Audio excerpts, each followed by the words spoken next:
بسم اللہ الرحمن الرحیم۔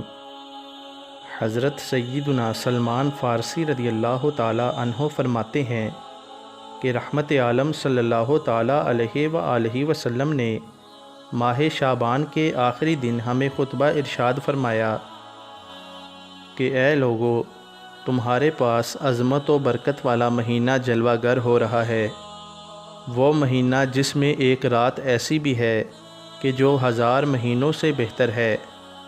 اللہ تعالیٰ نے اس ماہ مبارک کے روزے فرض فرمائے ہیں۔ اس کی رات میں قیام یعنی تراویح ادا کرنا سنت ہے۔ جو اس میں نیکی کا کام کرے تو ایسا ہے جیسے اور کسی مہینے میں فرض ادا کیا، اور جس نے اس میں فرض ادا کیا تو ایسا ہے جیسے اور دنوں میں 70 فرض ادا کیے۔ یہ صبر کا مہینہ ہے اور صبر کا ثواب جنت ہے۔ یہ غمخواری و بلائی کا مہینہ ہے، اور اس مہینے میں مومن کا رزق بڑھایا جاتا ہے۔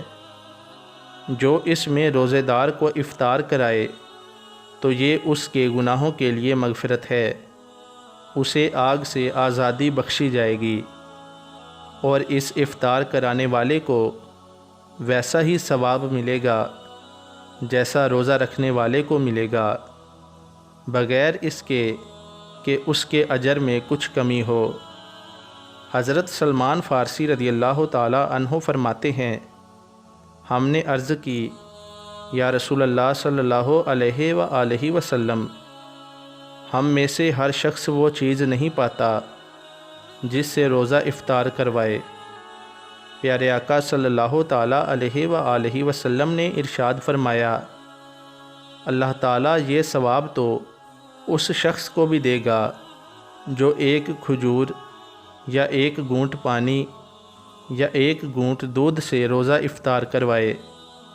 یہ وہ مہینہ ہے کہ جس کا اول یعنی ابتدائی 10 دن رحمت، درمیان یعنی درمیانے 10 دن مغفرت ہے، اور آخر یعنی آخری 10 دن جہنم سے آزادی ہے۔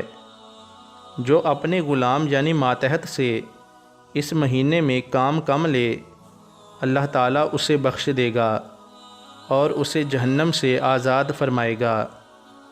جس نے روزے دار کو پیٹ بھر کر کھلایا، اللہ تعالیٰ اس شخص کو میرے حوض سے ایک ایسا گھونٹ پلائے گا کہ جسے پینے کے بعد وہ کبھی پیاسا نہ ہوگا، یہاں تک کہ جنت میں داخل ہو جائے گا۔